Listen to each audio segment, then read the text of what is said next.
Hello दोस्तों, आप सभी का ऑल अबाउट सोसियस में स्वागत है। और आज हम लोग एक ऐसे टॉपिक पे डिस्कस करने वाले हैं जिस पे आप सभी का कन्फ्यूज़न बना रहता है कि आखिर में हम नोट्स कैसे बनाएं।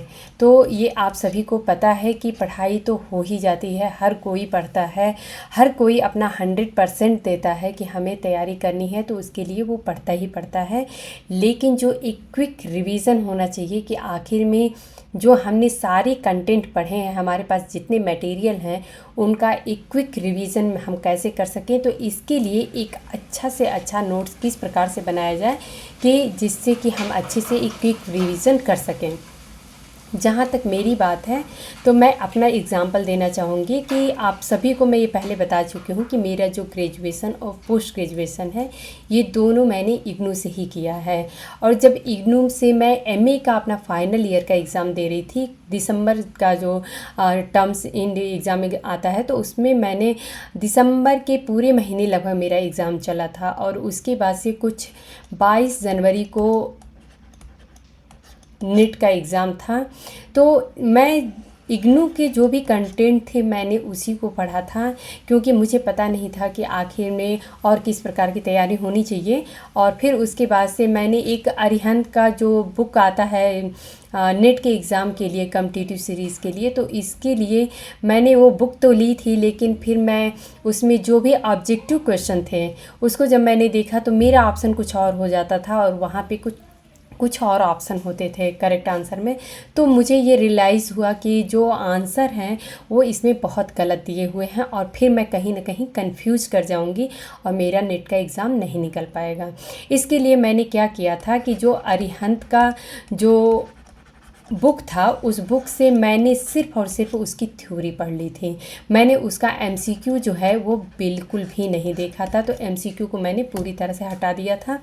मैंने सिर्फ अरिहंत की थ्योरी देखी थी और एक मदान की बुक आती है पेपर फर्स्ट के लिए, उसकी भी मैंने सिर्फ थ्योरी देखी थी, क्योंकि एमसीक्यू मैं अटेम्प्ट नहीं करना चाह रही थी, मुझे कहीं ना कहीं कन्फ्यूज़न हो जाता। और फिर मैंने दिसंबर के लास्ट तक मैंने एग्ज़ाम दिया था अपना एमए का, और उसके बाद से कुछ मेरे पास जो भी 20-22 दिन थे, इसी में मैंने अपना नेट क्वालिफाई किया था। तो मेरा नेट क्वालिफाई होने के पीछे मुझे ऐसा लगता है कि जो मेरा मेन एफर्ट था वो ये था कि मैंने, चूँकि इग्नू का कंटेंट मेरा तैयार था, तो कॉन्सेप्ट कहीं ना कहीं काफ़ी हद तक क्लियर थे। और दूसरा ये कि मैंने जो बाकी जो मटेरियल्स हमें इग्नू में नहीं मिले थे, वो कहीं ना कहीं हमें जो इसकी कॉम्पिटिटिव बुक आती है उसमें मैंने उसकी थ्योरी से कवर कर लिया था। तो जितना ही पढ़ा था उतना ही मैंने क्लियर पढ़ा था, उसमें कोई कन्फ्यूज़न नहीं रखा था। और उसी प्रकार से मैंने क्वेश्चन भी अटेम्प्ट किए थे। और इसी प्रकार से फिर मैंने और भी 1-2 बार मुझे ऐसा लगा कि कहीं मैंने बाय मिस्टेक तो नहीं निकाल दिया है, तो फिर 1-2 बार मैंने फिर से नेट का और एग्ज़ाम अटेम्प्ट किया था। तो हालांकि मेरी जीआरएफ के लिए एज नहीं थी, तो मैंने सिर्फ नेट का ही एग्ज़ाम अटेम्प्ट किया था और जिसमें मैंने नेट निकाला था। तो फिर मुझे लगा कि नहीं, मतलब कि है, तैयारी है थोड़ी सी। तो मुझे ऐसा लगा कि आखिर में नोट्स किस प्रकार से बनाने चाहिए ये आप लोगों को भी पता होना चाहिए, कि थोड़ा सा आप लोगों के भी तरीके होंगे अपने नोट्स बनाने के लिए, लेकिन आखिर में मेरा तरीका कौन सा है ये मैं आप लोगों से शेयर करना चाहती हूँ। क्योंकि अब इतने दिनों से जो हम लोग एक दूसरे से कम्युनिकेट कर रहे हैं, तो एक कहीं ना कहीं एक, चाहे वो बोल सकते हैं कि स्टडी के ही संबंध में एक रिश्ता बन गया है। तो हमें लगा कि जो भी हमारे पास कंटेंट हैं कि मैं किस प्रकार से तैयारी की थी या करनी चाहिए मेरे अनुसार, तो वो मैं आप लोगों से शेयर करना चाहती हूँ। तो ये आप लोगों को मैं एक इमेज दिखाती हूँ, जैसे कि ये आप लोग देख सकते हैं। ये यहाँ पे मैंने सेंटर में लिख दिया है सोशियोलॉजी डेफिनेशन। इसके लिए मैं थोड़ा सा माफ़ी चाहूँगी, क्योंकि मेरे साथ क्या है कि मैं हिंदी इंग्लिश दोनों मिक्स करके पढ़ती हूँ, मुझे थोड़ा कंफर्ट रहता है। तो जो टर्मोलॉजी मुझे इंग्लिश में याद हो जाता है मैं इंग्लिश में याद कर लेती हूँ, और जो हिंदी में होता है वो हिंदी के साथ मैं हो लेती हूँ। तो यहाँ पे ये मेरे किचन के डोर पे लगा हुआ है, क्योंकि मैं अक्सर करके जब भी किचन में जाती हूँ तो एक नज़र मेरी उस पे पड़ जाती है। और इस प्रकार से ये जो सारे पॉइंट्स हैं, एक कहना चाहिए कि सोशियोलॉजी का जो डेफिनेशन ही है वो आखिर में विभिन्न जो विचारक हैं उन्होंने किस प्रकार से डिफाइन किया है। तो यहाँ पे आप लोग देख सकते हैं कि सामाजिक संबंधों का जाल, सीधे मैकाइवर एवं पेज, बस इतना लिखा है, सामाजिक संबंधों का जाल मैक एंड पेज, ऐसे करके मैकाइवर एवं पेज। यहीं पे हमने काम्टे के लिए जस्ट सोशल आर्डर और प्रोग्रेस की बात मैं लिख दी हूँ कि अगर जहाँ भी डेफिनेशन में मुझे सोशल आर्डर एंड प्रोग्रेस दिखेगा तो वो काम्टे हो जाएंगे। इसी प्रकार से रोज की बात करें तो मानव संबंधों का विज्ञान है। तो इस प्रकार से समाजशास्त्र मानव संबंधों का विज्ञान है, ये रोज का कथन है। यहीं पे रास की अगर हम बात करें तो रास सामाजिक व्यवहारों का विज्ञान कहते हैं। जॉनसन जो है वो सामाजिक समूहों का अध्ययन का विज्ञान है। तो ये कहीं ना कहीं सोशल ग्रुप की बात करते हैं, जो सामाजिक समूहों की है, तो जॉनसन हो जाते हैं। कार्ल बर्टन, हमने कुछ नहीं लिखा है, सिर्फ लचीला विज्ञान। तो सिर्फ लचीला अगर हमने कहीं डेफिनेशन में देख लिया तो हमें ये पता चल जाएगा कि ये कार्ल बर्टन से संबंधित है। वहीं पे ये वर्ड का देख लेंगे, सबसे सिंपल डेफिनेशन समाज का विज्ञान है। मॉरिस जिन्सबर्ग, तो यहाँ पे मुझे थोड़ा इंग्लिश से के टर्म जो इसके हैं वो कंफर्ट लगे थे, तो मैंने लिख दिया था human interaction, interrelation and conditions and consequences. इस तरीके से करके जो भी टर्म्स आते हैं तो ये मॉरिस जिन्सबर्ग से हो जाएंगे। यहीं पे यंग हैं, तो यंग जो हैं, किम्बल यंग की बात हो रही है, ये समूह में मनुष्यों के व्यवहार की बात करते हैं, behaviour of man in group. इसी प्रकार से आगबन एवं निमकाफ का जो डेफिनेशन है ये अपने आप में बहुत ही इंटरेस्टिंग है, और इसमें इन्होंने सांस्कृतिक, प्राकृतिक, पर्यावरण, वंशानुक्रमण, इस टाइप की टर्मोलॉजी इनकी यूज की गई है। तो ये जो है आगबन और निमकाफ से संबंधित हो जाती है।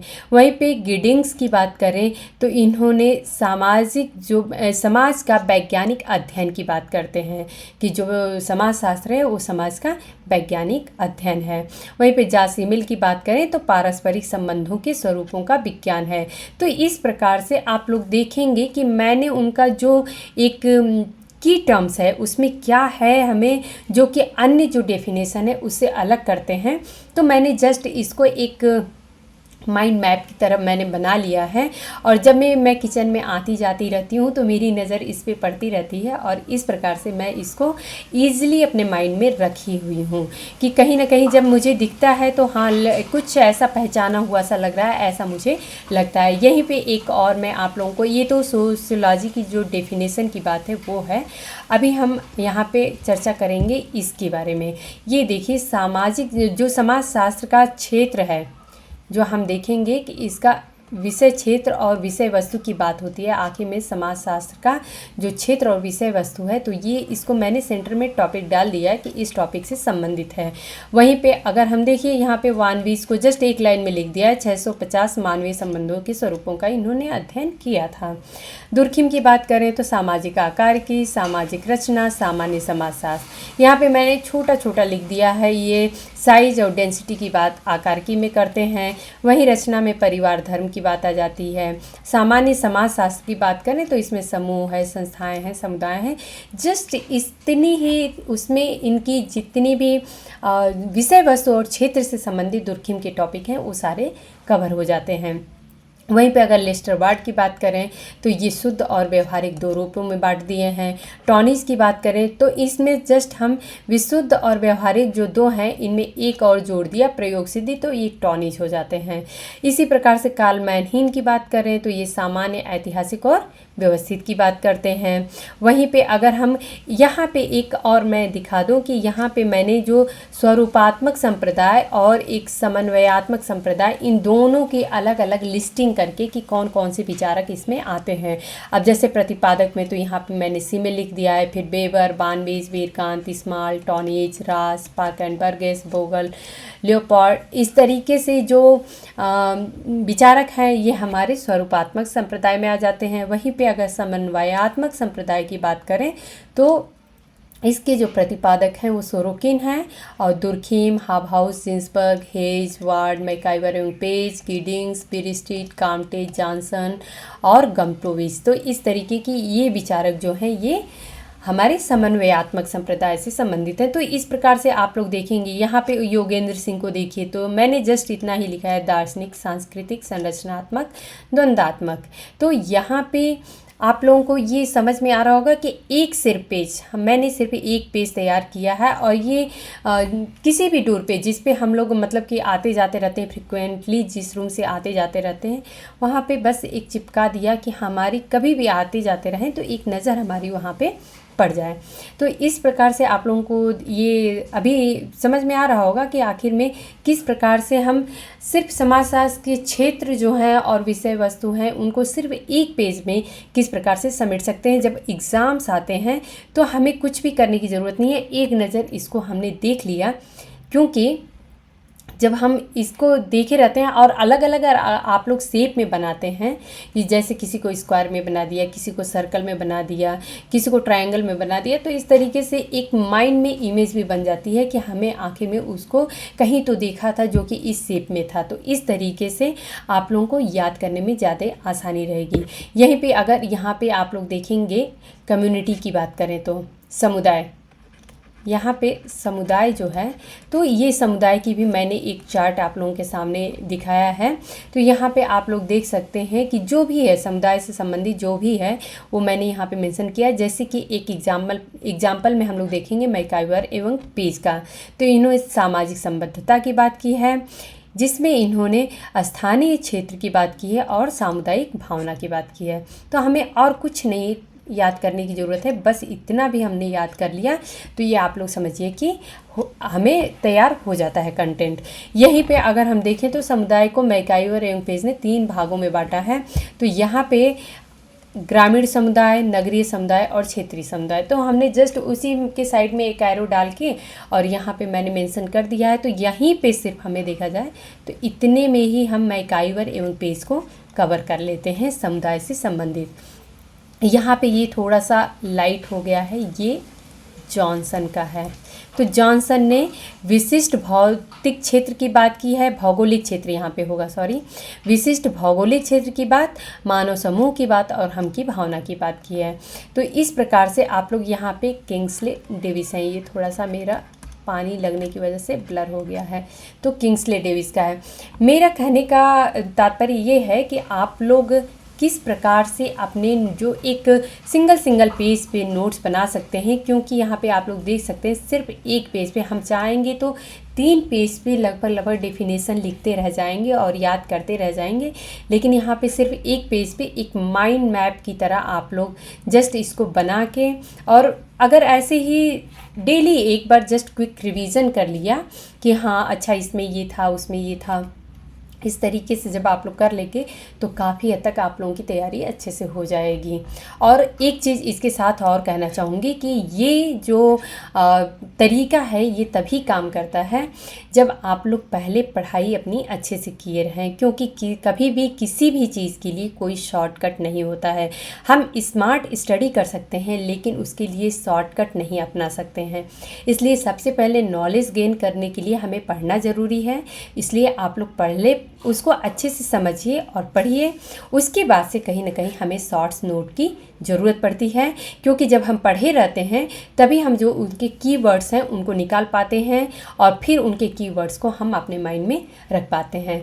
तो उम्मीद है दोस्तों कि आज का जो ये मेरा एक सुझाव था आप लोगों के लिए सिर्फ कि हाँ इस तरीके से आप लोग अपने नोट्स बना सकते हैं, जो कि एग्ज़ाम की दृष्टि से काफ़ी लाभकारी होता है, तो आप लोगों के लिए हेल्पफुल होगा। और अगर आप लोगों को हमारे लेक्चर्स पसंद आते हैं तो आप लोग लाइक करिए, अपने दोस्तों में शेयर करिए। चैनल पे अगर आप लोग पहली बार हमारे वीडियोस देख रहे हैं तो चैनल को सब्सक्राइब करिए। धन्यवाद।